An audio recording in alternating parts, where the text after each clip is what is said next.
E quando ele vai tratar disso, muito especialmente no exercício mundano dos dons, movido pelo Espírito Santo, ele ousa descrever a igreja como um corpo fenomenal.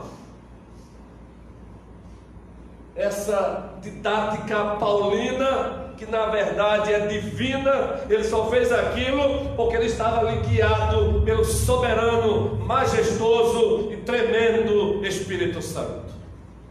Ele descreve a igreja como um corpo. No capítulo 12, muito especialmente a partir do versículo 12. E é justamente usando esse texto, essa perícope das Escrituras, na qual ele descreve a igreja como um corpo, para tratar do divisionismo mundano, das competições carnais.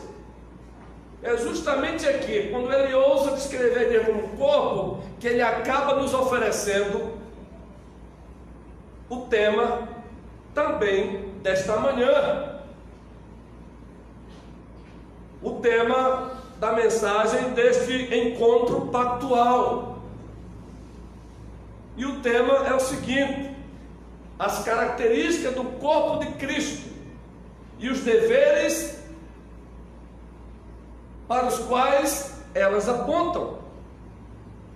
As características do corpo de Cristo e os deveres para os quais elas apontam.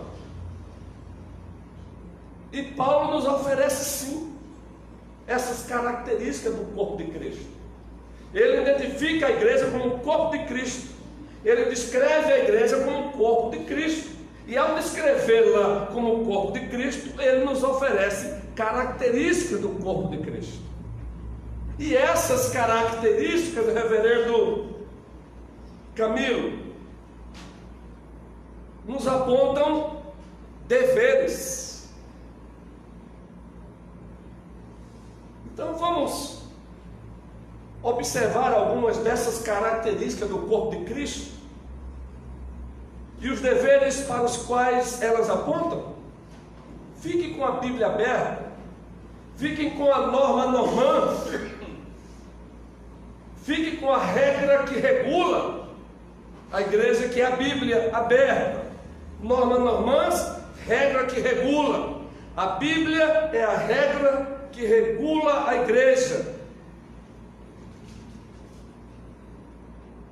E observem, indo direto ao assunto, a primeira característica do corpo de Cristo a partir desse texto.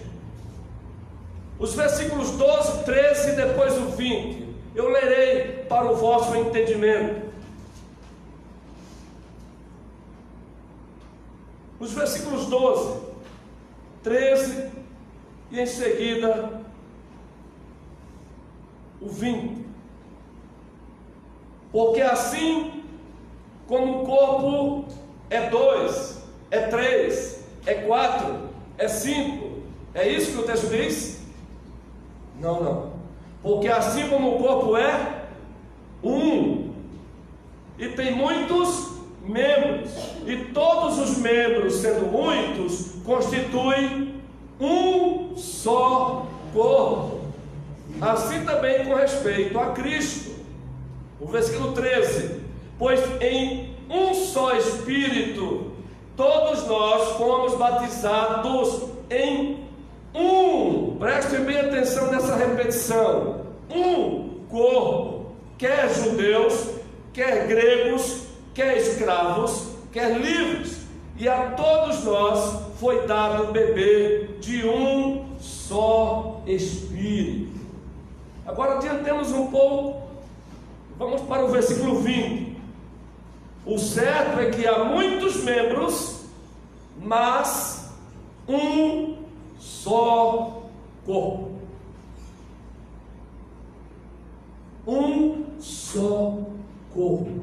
A linguagem técnica dentro da teologia sistemática que nós usamos para essa primeira característica é unicidade eclesial, que na linguagem bíblica a igreja é um corpo de Cristo. Ela é una. Ele tem uma só igreja, só existe um corpo de Cristo.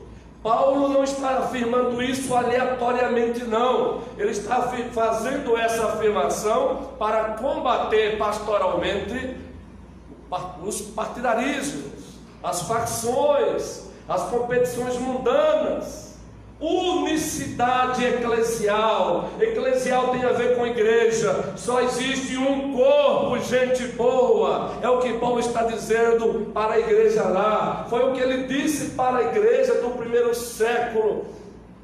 E como as palavras paulinas são palavras também de Jesus Cristo, é o que continua sendo dito para a igreja hoje.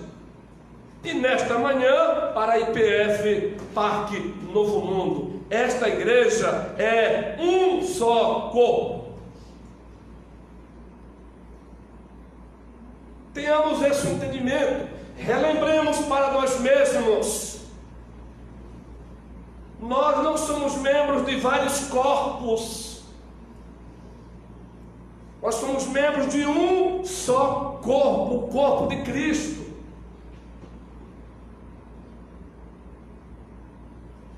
Isso significa que todos devemos trabalhar em prol desse único corpo de Cristo. Isso significa que as sociedades internas desta igreja, como por exemplo a sociedade feminina, a maravilhosa mocidade, maravilhosa entusiasmada mocidade, que no próximo sábado realizará um trabalho maravilhoso, Fundaflix. Ainda que não exista dentro da organização assim chamada, mas também a sociedade de varões do Senhor que aqui está, nós temos muitos homens aqui, coisa boa também por isso. Assim também a sociedade de adolescentes, a UPAF, ainda que ela não exista dentro da estrutura organizacional, mas nós temos muitos adolescentes aqui. O Ictus,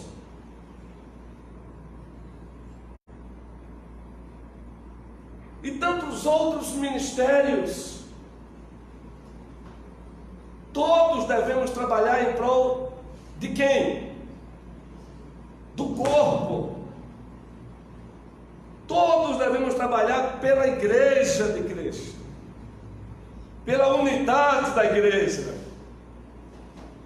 todos com o mesmo pensamento, todos com o mesmo propósito, pensando como corpo. O apóstolo Paulo, escrevendo a carta aos Efésios, capítulo 4, ele também conclama a igreja, ele chama a igreja a preservar a unidade do Espírito. O que ele está dizendo é: ei, preservem a unidade que o Espírito Santo gerou, porque a unidade da igreja ela é espiritual e ela é mística, porque ela é em Cristo. Preservem, porque só existe um corpo. Diácono Guilherme, tudo que fazemos como membros do corpo, devemos fazer em prol do corpo, para ver o corpo crescendo, é para ver a igreja sendo fortalecido, tudo, os mínimos detalhes, sejam os trabalhos para dentro, sejam os trabalhos para fora, se é o ensaio do Ictus, tudo deve ser feito com zelo, porque é em prol do corpo de Cristo. As melhores músicas, os melhores cânticos, os melhores horários, sempre deve ser dado melhor em prol do corpo de Cristo.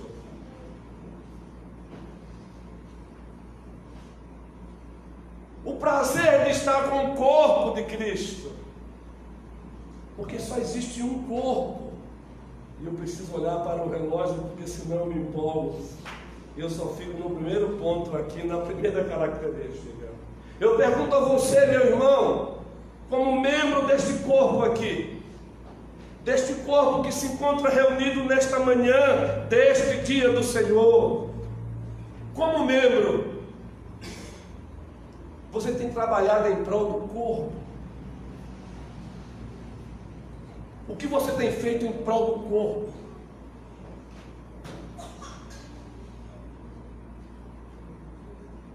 Há um só Senhor, há um só corpo.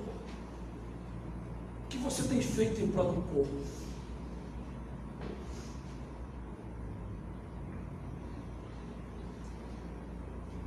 Você tem sofrido pelo corpo de Cristo, do qual você é membro? Você tem se doado pelo corpo de Cristo, do qual você é membro?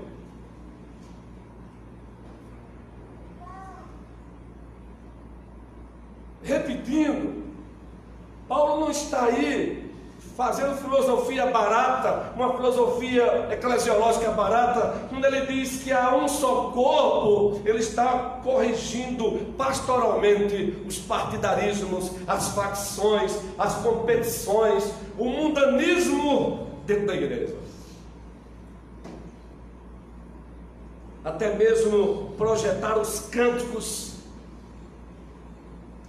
E parabéns às nossas adolescentes que fazem isso com prazer, com a ajuda também dos diáconos. Até isso, um simples ato tem que ser feito visando o bem do corpo. Tem que ser sempre o melhor em prol do corpo.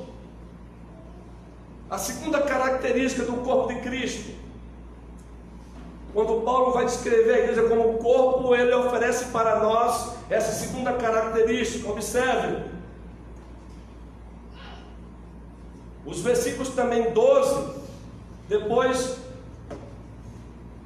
lerei do 14 ao 20, e depois do 27. O 12, novamente ele diz: porque assim como o corpo é um, agora dando ênfase, e tem muitos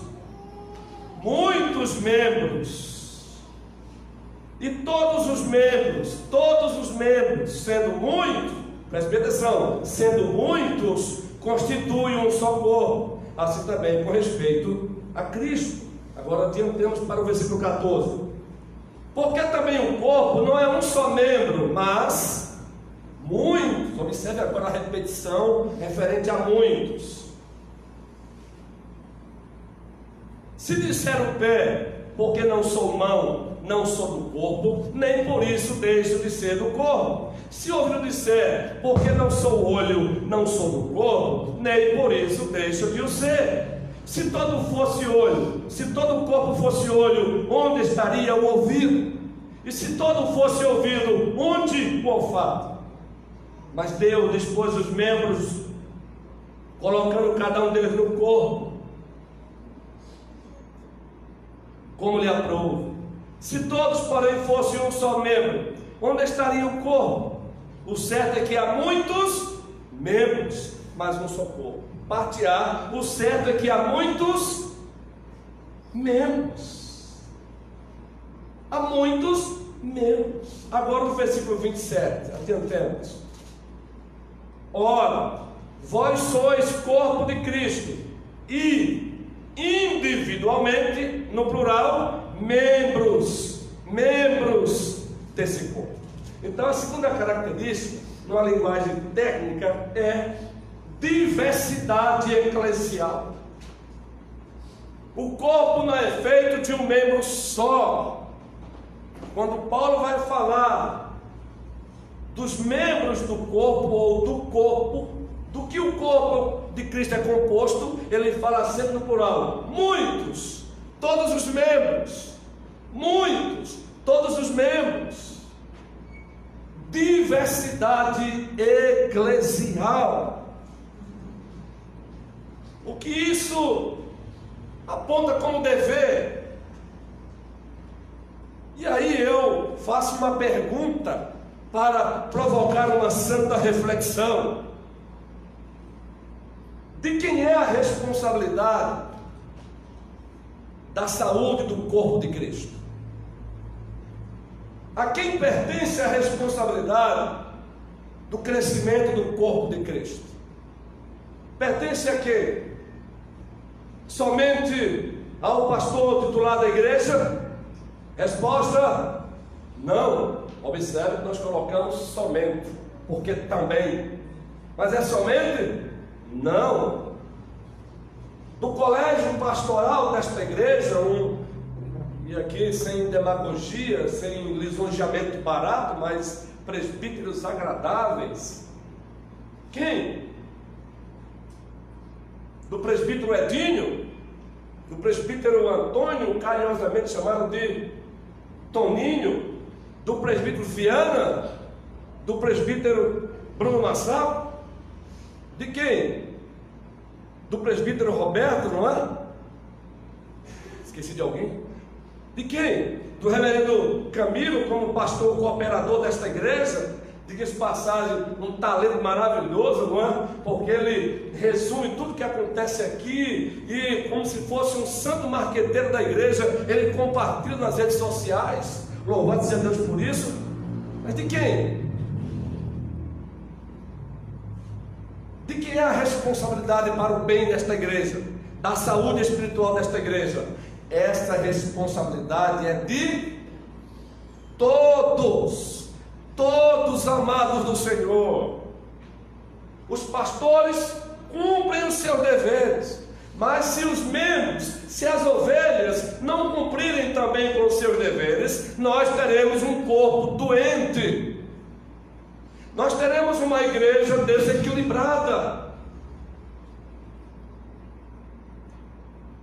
nós teremos uma igreja fraca.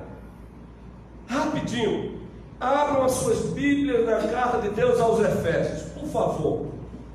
Depois voltaremos para o capítulo 12. E vamos pedir a colaboração também de Paulo. A teologia de Paulo sobre o corpo é fenomenal. A carta de Deus aos Efésios, o capítulo 4. Observe aí, a partir do versículo 11: e ele mesmo concedeu uns para apóstolos, outros para profetas, outros para evangelistas e outros para pastores e mestres. Aqui são os ofícios, os oficiais que o Senhor concede à igreja, com vistas ao aperfeiçoamento dos santos, para o desempenho do seu serviço, para a edificação do corpo de Cristo, até que todos cheguemos à unidade da fé e do pleno conhecimento do Filho de Deus, à perfeita varonilidade, à medida da estatura da plenitude de Cristo, para que não mais sejamos como meninos, agitados de um lado para o outro e levados ao redor por todo o vento de doutrina, pela artimanha dos homens, pela astúcia com que induzem ao erro. Mas, seguindo a verdade em amor, cresçamos em tudo naquele que é a cabeça, Cristo. Cresçamos em tudo. Versículo 16: de quem todo o corpo, bem ajustado e consolidado pelo auxílio de quem? Pelo auxílio de toda a junta, segundo a justa cooperação de cada parte, efetua o seu próprio aumento para a edificação de si mesma em amor. O corpo precisa crescer, mas para o corpo de Cristo crescer, é dever de quem? De todos. Todos somos responsáveis pelo bem espiritual do corpo de Cristo. Se você não cumpre com o teu dever como membro do corpo, você está fazendo mal ao corpo de Cristo. Já parou para pensar nisso? Ô mulher de Deus, ô jovem de Deus, entenda isso, ô homem santo do Senhor. Quando você deixa de cumprir o teu dever como membro do corpo de Cristo, essa tua missão, ela não é neutra. Quando você deixa de cumprir com a tua responsabilidade como membro do corpo de Cristo, você está fazendo um grande mal ao corpo de Cristo. Entenda, como diz GDF, meu jovem. Entenda, povo amado, não existe neutralidade quando você deixa de cumprir o teu dever como membro do corpo, porque é responsabilidade de todos o bem da igreja. Existem mandamentos mútuos, mandamentos de mutualidade, amai uns aos outros, carregai as cargas uns dos outros, suportai uns aos outros, aconselhai-vos uns aos outros, e assim sucessivamente, querida Cleninha. Mas voltemos para o texto, porque Paulo vai nos oferecer uma terceira característica, fenomenal. Observe aí agora, a partir do versículo 20, capítulo 12 da primeira carta aos Coríntios, versículo 20. O certo é que há muitos membros, mas um só. Não podem os olhos dizer à mão, não precisamos de ti, nem ainda a cabeça aos pés, não preciso de vós. Pelo contrário, os membros do corpo que parecem ser mais fracos são necessários. E os que nos parecem menos dignos no corpo, a estes damos muito maior honra. Também os que em nós não são decorosos, revestimos de especial. Aqui nós temos uma terceira característica do corpo de Cristo, que numa linguagem técnica chamamos de interdependência eclesial. Existe uma interdependência entre nós, membros do corpo de Cristo. E essa interdependência nos aponta deveres positivos e negativos. O negativo, quem ousa aqui dizer que não precisa do outro na igreja? Quem ousa aqui dizer que não precisa de Joãozinho? Quem ousa aqui dizer que não precisa de Mariquinha? Quem ousa aqui dizer que não precisa de Gilberto? Eu já estou aqui citando futuros nomes que Deus arrancará das trevas para a luz, e esses chegarão aqui no nome de Jesus Cristo. Vamos aqui sonhar um pouco, porque vocês também estão sonhando. Quem ousa dizer isso? Eu não preciso de você e você não precisa de mim? Não. Existe uma interdependência eclesial. E quem estabeleceu essa interdependência eclesial foi o próprio Deus, o Deus da igreja, o único Deus que subsiste eternamente em três pessoas, o Pai, o Filho e o Espírito Santo. Eu dependo de você e você depende de mim. Falando numa linguagem de jurisdição eclesiástica, o pastor Sami, que é o vosso pastor, ele depende de vocês e vocês dependem dele. Vocês dependem do pastor Cléo Maci e o pastor Cléo Maci depende de vocês. O ictus, ele só é ictus com cada um cumprindo o seu dever. Quem toca a bateria depende daquela que está ali no teclado. Quem está no teclado depende de quem está no violão. Quem está no violão depende de quem está projetando ali os cânticos. Existe uma interdependência.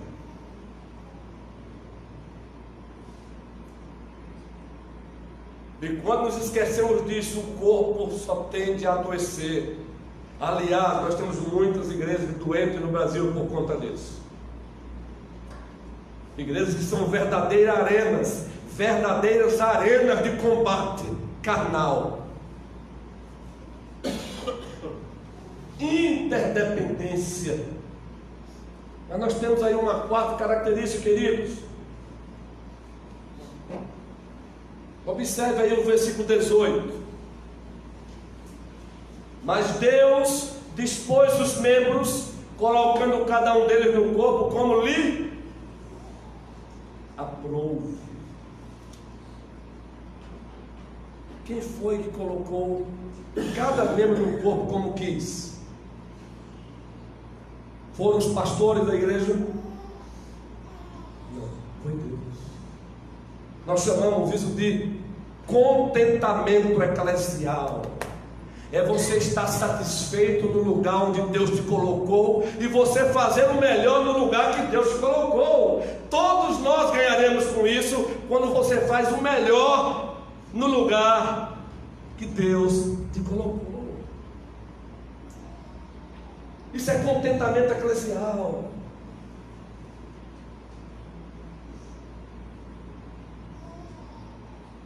Deus te colocou para ser intercessora da igreja. E um ministério muito pouco visto muitas vezes. Continue sendo a intercessora da igreja, ou intercessor. Spurgeon já compartilhou que o sucesso das suas pregações ele devia, horizontalmente falando, a uma das mulheres da sua igreja, uma senhora já idosa, que enquanto ele estava pregando, ela estava lá no último banco do templo, orando. E coloquemos aqui palavras na boca dessa mulher. Ó Deus, abençoa o nosso pastor, que ele pregue a tua palavra com fidelidade, e isso, fazendo isso silenciosamente. Contentamento eclesial evita competições na igreja. Eu faria se me colocasse ali. Eu faria se me colocasse acolá. Faça no lugar onde Deus te colocou. Agora, se você não está no lugar que Deus colocou, eu preciso saber quem te tirou desse lugar. Talvez tenha sido você mesmo. Mas isso se resolve com um diálogo santo, com conversa, com abrir do coração. Isso é contentamento eclesial. Versículo 18, agora o 24 e o 25, novamente observe. Mas Deus dispôs os membros, colocando cada um deles no corpo como lhe aprouve. Agora o 24. Mas os nossos membros nobres não têm necessidade disso. Contudo, Deus coordenou o corpo, concedendo muito mais honra àquilo que menos tinha. Versículo 25, parte A. Para que não haja divisão no corpo, pelo contrário, cooperem os membros com igual cuidado em favor uns dos outros. Submissão eclesial. Sermos submissos uns aos outros. Na carta aos Efésios também Paulo conclama sobre isso no capítulo 5. Logo antes, no finalzinho do capítulo 4, ele conclama a submissão. Ou melhor, no capítulo 5 mesmo.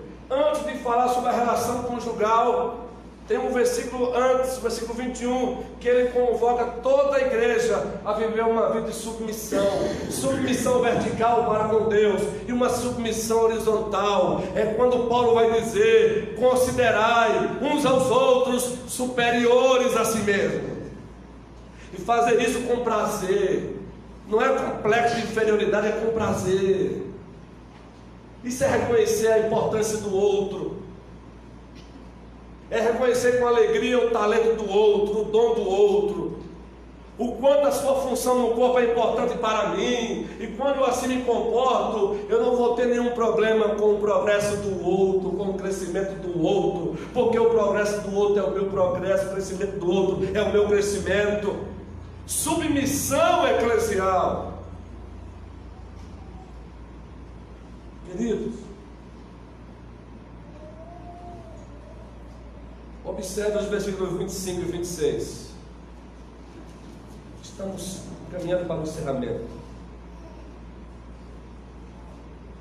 Os versículos 25 e 26.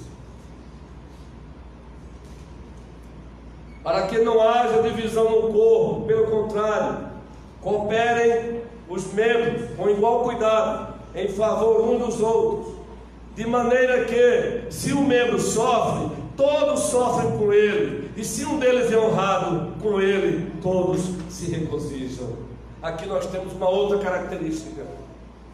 A solidariedade eclesial é o se importar com o outro verdadeiramente, é se envolver com a vida do outro, respeitando os limites, é claro, com o objetivo de ajudá-lo. É o cristianismo encarnacional, é seguir os passos de Cristo, é entender que o outro tem rosto, é compreender que o outro tem coração, tem emoções, é entender que o outro também enfrenta os seus momentos difíceis, é entender que o outro também chora, é entender que o outro também é sujeito a pecar. Precisamos sair de nós mesmos e irmos em direção ao outro, não para mandá-lo para o inferno, mas no poder, pelo poder do Espírito Santo, para que possamos ajudá-lo. Sermos instrumentos da redenção. Paul Tripp escreveu um livro com esse título: Instrumentos da redenção na vida do outro. É isso, Guilherme, diácono amado. E nós temos tantos recursos hoje. Quem aqui já ousou fazer, após o domingo, o dia do Senhor, o membro se ausentou, e você, na segunda-feira, mandar um áudio pelo WhatsApp? Joaquina, serva preciosa do Senhor, sem bajulações, sem mentiras, mas reconhecer que a pessoa é importante.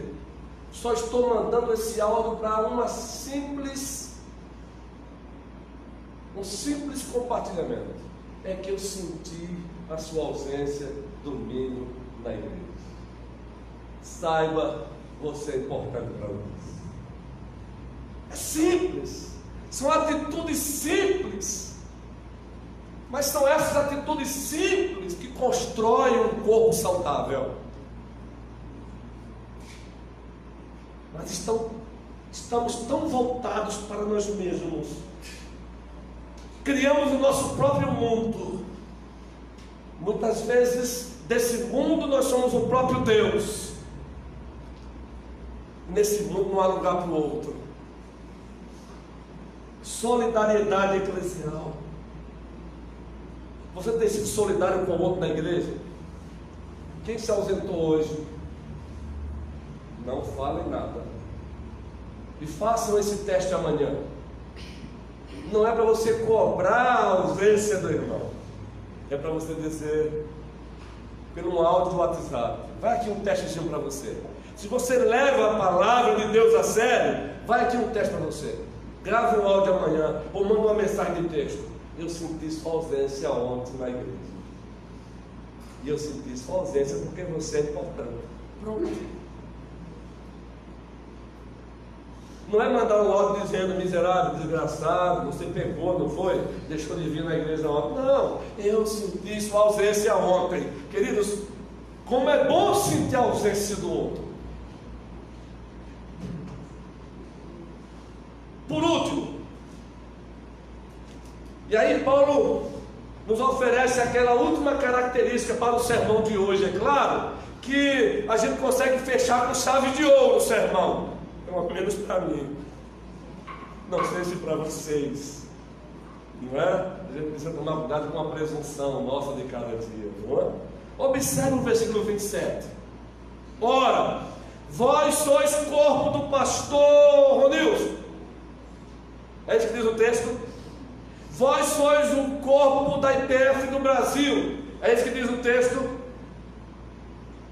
O que é que diz o texto? Toda a igreja agora, com bastante empolgação, respirando fundo, preparando os pulmões. O que é que diz o texto aí, gente? Em uma só voz. Imagine se fosse um exército indo para a guerra, dando um grito de guerra agora. Porque esse grito foi aquele grito de quem está com fome. Eu já estou também. Mas aquele grito de guerra, aquela coisa prazerosa. Sabe quando você come um queijo da Jennifer? JC Queijo, olha a propaganda aqui santa. Eita, queijo bom! Você vai dizer, Vós sois corpo de Cristo. Vamos tirar o vós, vamos dizer nós somos. Nós somos o corpo de Cristo. De quem nós somos corpo? De Cristo. Isso, gente boa de Deus. Isso deve ter empolgação na alma, meu irmão. O que me empolga estar aqui, apesar das minhas tristezas, lutas, das minhas complexidades, é que eu estou aqui como membro do corpo de quem? Dele. Dele quem? Cristo. Nós chamamos tecnicamente de cristocracia eclesial. O que significa? Quem é que governa o corpo com perfeição? A cabeça. Quem é a cabeça do corpo? Cristo Jesus.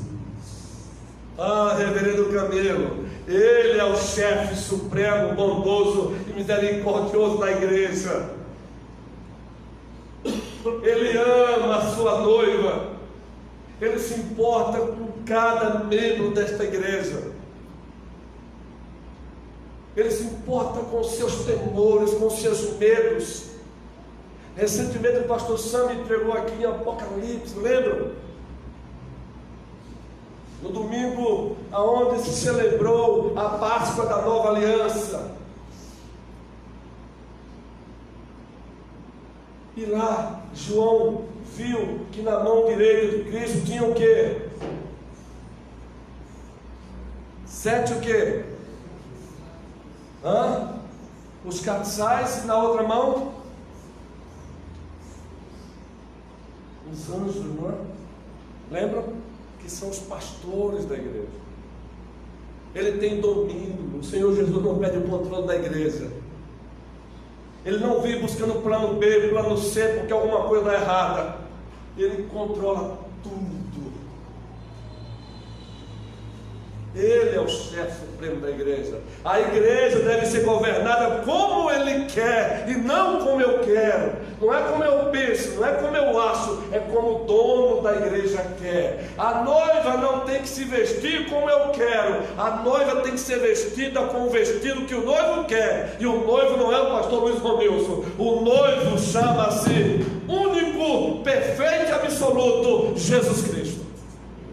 Portanto, que o Senhor nos abençoe, que o Senhor nos abençoe nesta amada igreja, abençoando o vosso pastor, o pastor Sam, o homem trabalhador, o vosso colégio pastoral, abençoando cada membro, e lutemos contra tudo aquilo que faz mal ao corpo, em nome de Jesus Cristo, amém e amém. Nós vamos ministrar agora o sacramento do Senhor.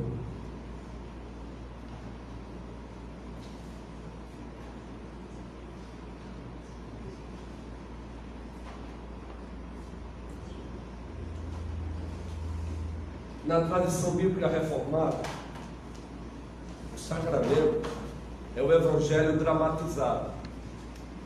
Claro que ele é um meio de graça. Assim como Deus abençoa espiritualmente a sua igreja através da pregação, a voz dele, a voz de Deus, Ele continua alimentando a sua igreja também através do sacramento da ceia do Senhor, desse meio de graça, que é o drama bíblico da morte expiatória de Jesus Cristo. Nós convidamos os amados presbíteros para tomarmos assento à mesa do Senhor. E após a administração da ceia, nós convidamos os líderes já para se preparar, nós cantaremos novamente.